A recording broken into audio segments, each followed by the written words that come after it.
தற்போதைய இந்திய அரசியல் களம் பார்த்தீங்கன்னா பாஜக வர்சஸ் காங்கிரஸ் அப்படின்னு இல்லாமல் காங்கிரஸ் வர்சஸ் எலெக்ஷன் கமிஷன் அப்படிங்கிற மாதிரி, அதுவும் குறிப்பாக பார்த்தீங்கன்னா ராகுல் காந்தி வர்சஸ் ஞானேஷ்குமார் அப்படிங்கிற மாதிரி பிரதான எதிர்க்கட்சிக்கு ஒரு இண்டிபெண்டன்ட் பாடிக்குமான சண்டைங்கிற மாதிரி போயிடுச்சு. அதுக்கு காரணம் என்னன்னா, இந்தியாவில் மிகப்பெரிய அளவில் தேர்தல் முறைகேடு நடக்குது. பிரதமர் நரேந்திர மோடி அவர்களும் பாஜகவும் தொடர்ச்சியாக இப்படிதான் தேர்தல் வெற்றியை அனுபவிக்கிறாங்க. அது எப்படி நடக்குது அப்படிங்கிற மாதிரி பல்வேறு செய்தியாளர் சந்திப்பு நடத்தி பல்வேறு ஆதாரங்களை பொதுவெளியில் வச்சு ராகுல் காந்தி அவர்கள் எலெக்ஷன் கமிஷன் மீது காட்டமான சில குற்றச்சாட்டுகள் முன் வச்சிருக்காரு அப்படிங்கிறத நம்ம பார்த்துட்டு இருக்கோம். இந்த மாதிரியான விஷயங்கள் அவர் பொதுவெளியில் வச்சாலும் அதை மறுக்கக்கூடிய தேர்தல் ஆணையம் சத்தமில்லாமல் சில விஷயங்கள் செஞ்சு அதை சரி செய்யக்கூடிய ஒரு நடவடிக்கை அப்பப்போ செஞ்சுட்டு இருக்காங்க. அந்த மாதிரி நேற்றைக்கு ஒரு முக்கியமான நடவடிக்கையை எலெக்ஷன் கமிஷன் செஞ்சிருக்காங்க. அது குறித்து ராகுல் காந்தி என்ன சொன்னார்னா, இனிமேல் தேர்தல் திருட்டுங்கிறது நடக்காதா அப்படிங்கிற மாதிரியான ஒரு கேள்வி எழுப்பியிருந்தாரு. நடக்காதுங்கிறத நம்பவும் செய்கிற மாதிரியான ஒரு பதிவும் போட்டிருந்தாரு. அதோட பின்னணி என்ன அப்படிங்கிறத நம்ம இன்னைக்கு விரிவாக பேசுவோம். மத்திய பாஜக அரசையும் அதற்கு எதிரான எதிர்க்கட்சிகளின் அரசியல் நகர்வுகளையும் தொடர்ச்சியாக விவாதிப்போம். மறக்காம நம்ம சேனலை சப்ஸ்கிரைப் பண்ணி இணைந்திருங்கள்.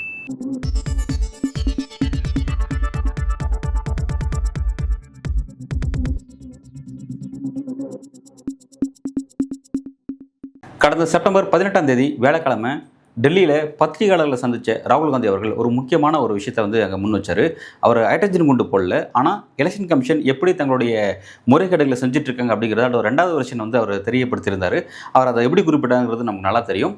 குறிப்பாக கர்நாடகாவுடைய லாஸ்ட் சட்டமன்ற தேர்தலில், குறிப்பாக ஆளும் சட்டமன்ற தொகுதியில் காங்கிரஸ் கட்சிக்கு வாக்களிக்கக்கூடிய வாக்காளரான ஒரு 6018 பேர் எப்படி வாக்காளர் பட்டியலிருந்து நீக்கப்படுறதுக்கான முயற்சிகள் எப்படி நடந்துச்சு அப்படின்ற அந்த விஷயத்தை அங்கே எக்ஸ்பிளைன் பண்ணுறாரு அப்படிங்கிறது முக்கியமான விஷயம்.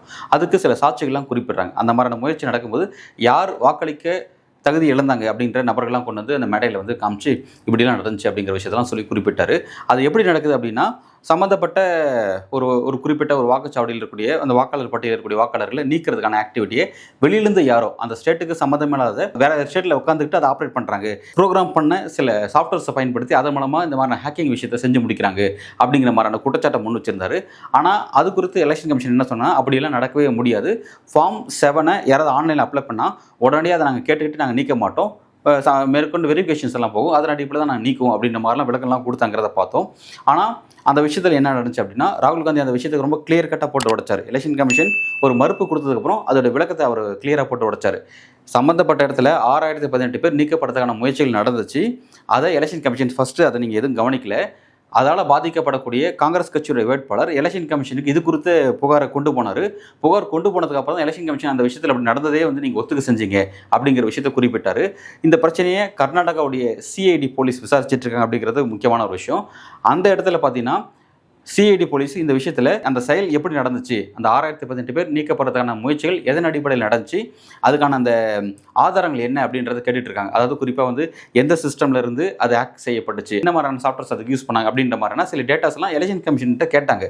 ஆனால் கிட்டத்தட்ட எலெக்ஷன் கமிஷன் இதனால் வரையும் அதை பற்றி நான் பதில் எதுவும் சொல்லாமல் அமைதியாக இருக்காங்க அப்படிங்கிறது கவனிக்க வேண்டிய விஷயம். அப்போ ராகுல் காந்தி என்ன சொன்னார்னா, யாரோ மர்மமான நபர்கள் இந்த மாதிரியான விஷயத்தில் ஈடுபடுறாங்க, காங்கிரஸ் தோற்கணும், பாஜக வெற்றி பெறணுன்ற மாதிரியான ஒரு நடவடிக்கையில் ஈடுபடுறாங்க. அதுக்கு அந்த மாதிரி ஈடுபடக்கூடிய நபர்களை பாதுகாக்கக்கூடிய வேலையை ஞானேஷ்குமார் அவர்கள், தலைமை தேர்தல் ஆணையர், இந்தியாவுடைய தலைமை தேர்தல் ஆணையர் ஞானேஷ்குமார் அவர்கள் செய்கிறாரு அப்படின்ற ஒரு குற்றச்சாட்டை அவர் முன் வச்சிருந்தார் அப்படிங்கிறது கவனிக்க வேண்டிய விஷயம்.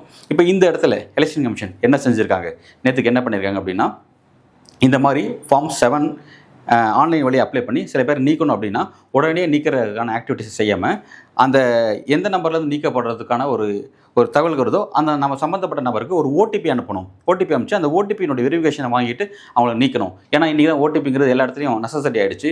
ஸோ இந்த விஷயத்துலையும் ஒரு ஓடிபியை கொண்டு வருவோம் அப்படின்ற மாதிரியான ஒரு திருத்தத்தை ஆக்டிவிட்டியை செஞ்சுருக்காங்க. ஸோ இந்த விஷயத்தில் எலெக்ஷன் கமிஷன் நோக்கி ஒரு கேள்வி எழுப்பப்படுது. அண்மையில் ராகுல் காந்தி ஒரு புதிய குற்றச்சாட்டை முன் வச்சிருந்தாரு.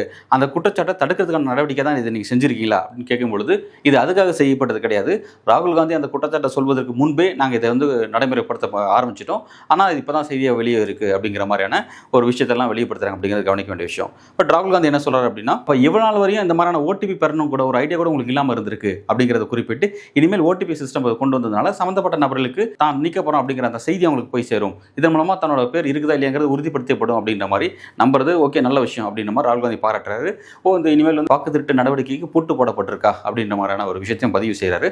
ஆனால் அதே நேரத்தில் அவர் இன்னொரு கேள்வி கேட்குறாரு. என்னன்னா, சிஐடி போலீஸ் கேட்கக்கூடிய ஆதாரங்களை ஏன் இதுவரை நீ சமர்ப்பிக்க மாட்டேங்கிறீங்க, அந்த மர்மமான நபர்களை காப்பாற்றக்கூடிய வேலையை நீங்கள் ஏன் செய்கிறீங்க அப்படின்ற மாதிரி தொடர்ச்சியாக அவர் கேள்வியும் எழுப்பிட்டே இருக்கார் அப்படிங்கிறது கவனிக்க வேண்டிய விஷயம்.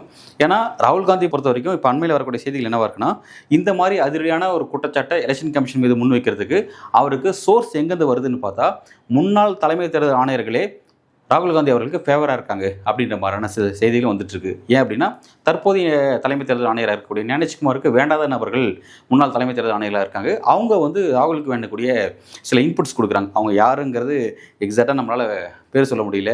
அவர் சுனில் அரோராவா அல்லது சம்பத் அவர்களா, ஓம் பிரகாஷ் அவர்களா, குரோஷி அவர்களா, இந்த மாதிரி யாருன்னு தெரியல. யாரோ ஒருத்தர் இருக்காங்க, ஒருத்தரோ 2 பேரோ இருக்காங்க. அவங்க வேணுங்கிற சோர்ஸை கொடுக்குறாங்க அப்படின்ற மாதிரியான சில செய்திகள் பிரிண்ட் மீடியாலே வெளியாயிட்டிருக்கு அப்படிங்கிறத நம்ம கவனிக்கிறோம்.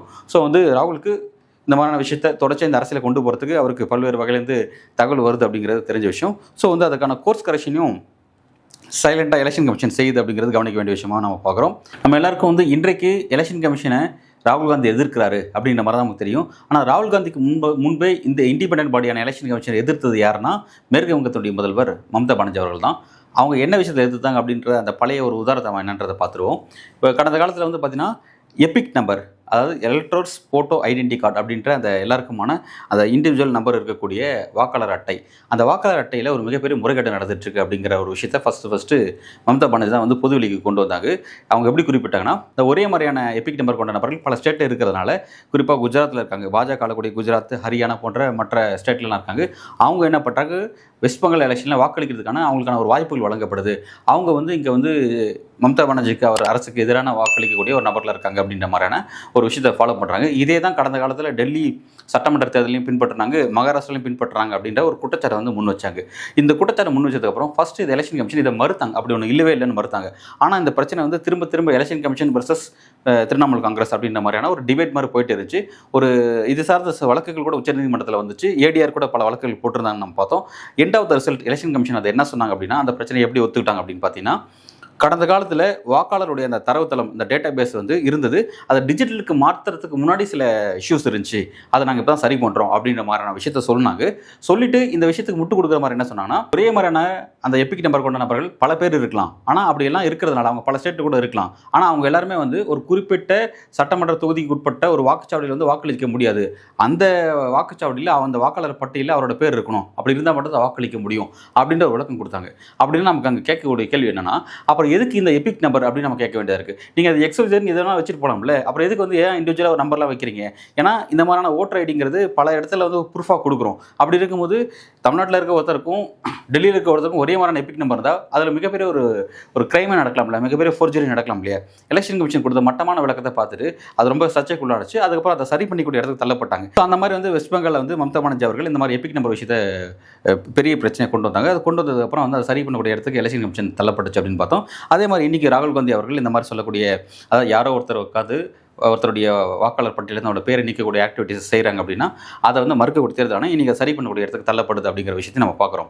ஆனால் இங்கே நம்ம ஒரு கவனிக்க வேண்டிய விஷயம்னா, இப்போ இந்த விஷயத்தில் அந்த ஓடிபி கொடுக்கறது மூலமாக இந்த பிரச்சனையை சரி செஞ்சிட முடியும் அப்படின்றது நம்மளால் முழுமையாக நம்ப முடியல அப்படிங்கிறத பார்க்க வேண்டியதாக இருக்குது. ஏன் அப்படின்னா, எலெக்ஷன் கமிஷன் செய்யக்கூடிய இந்த புதிய ஆக்டிவிட்டியில் நமக்கு சில கேள்விகள் இருக்குது. ஏன் அப்படின்னா, ஓடிபி சிஸ்டத்தை நீங்கள் கொண்டு வரது மூலமாக ஒருத்தரோட பேர் நீக்கப்பட்டுச்சுன்னா அது அவருக்கு தெரிஞ்சிடும், அவருக்கு தெரியாமல் நீக்க முடியாது அப்படின்ற விஷயத்தை நீங்கள் சொல்கிறீங்க.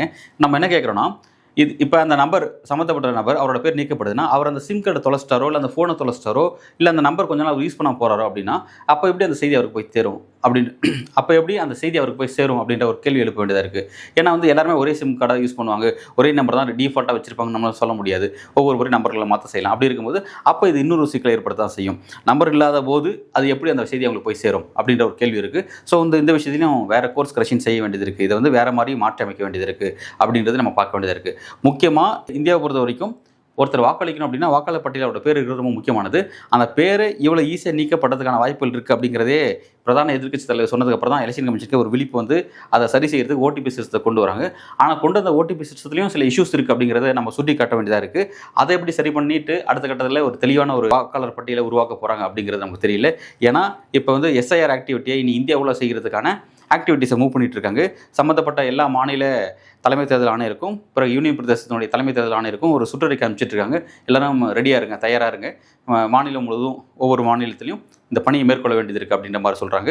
இந்த எஸ்ஐஆர் ஆக்டிவிட்டியை பொறுத்த வரைக்கும் ஏற்கனவே பீகாரில் நடந்தது எவ்வளோ பெரிய சர்ச்சையாச்சு அப்படின்றத நம்ம கவனித்தோம். ஸோ வந்து இப்போ அந்த சர்ச்சைக்கெல்லாம் இன்னும் முடிவு தெரியாமல் தான் நம்ம இருக்கிறத பார்க்குறோம். அப்படி இருந்துக்கிட்டு அது அவ்வளோ பிரச்சனையை வச்சுக்கிட்டு இப்போ வந்து இந்தியாவில் அமல்படுத்துறதுக்கு தயாராக இருங்க அப்படின்னு சொல்கிறாங்க. அப்படின்னா அப்போ இங்கே இருக்கக்கூடிய மற்ற மாநிலத்தில் இருக்கக்கூடிய கட்சிகள் எல்லாமே பீகார்லேருந்து கற்றுக்கிட்ட பாடத்தின் அடிப்படையில் எல்லாரும் விழிப்போடு இருக்கணும் அப்படிங்கிறது முக்கியமான விஷயம். கட்சிகளை தாண்டி தனிப்பட்ட வாக்காளர் ஒவ்வொருத்தருமே விழிப்புணர்வு பெற வேண்டியது இருக்குது. அதாவது ரொம்ப ஈஸியாக நீங்கள் வாக்களிக்க தகுதியற்ற நபர் தான் அப்படின்றத டிக்ளேர் பண்ணுறதுக்கான வாய்ப்புகள் இதில் நிறைய இருக்குது அப்படிங்கிறத நம்ம கவனிக்கிறோம்.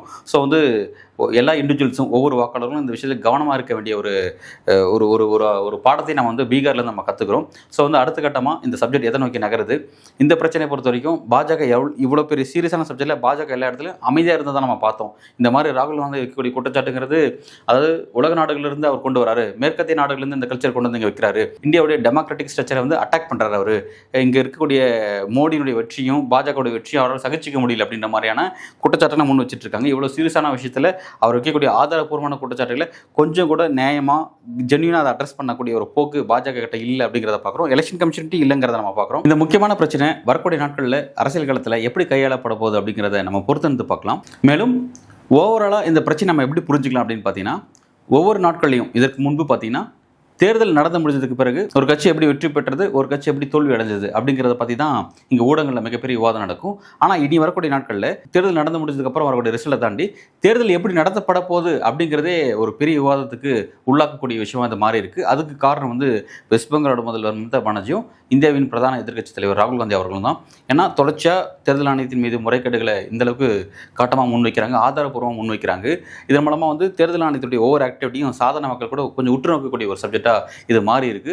ஸோ வந்து ஏன்னா எல்லா காலகட்டத்திலையும் தேர்தல் ஆணையம் பயாஸ்டாக இருந்திருக்கு. ஆனால் இப்படி ஒரு பயாஸ்டான ஒரு எலெக்ஷன் கமிஷன் அப்படிங்கிறது இன் ரீசென்ட் டேஸில் நம்ம இப்போ தான் பார்க்குறோம். ரொம்ப ஆச்சரியமான விஷயமா இருக்குது.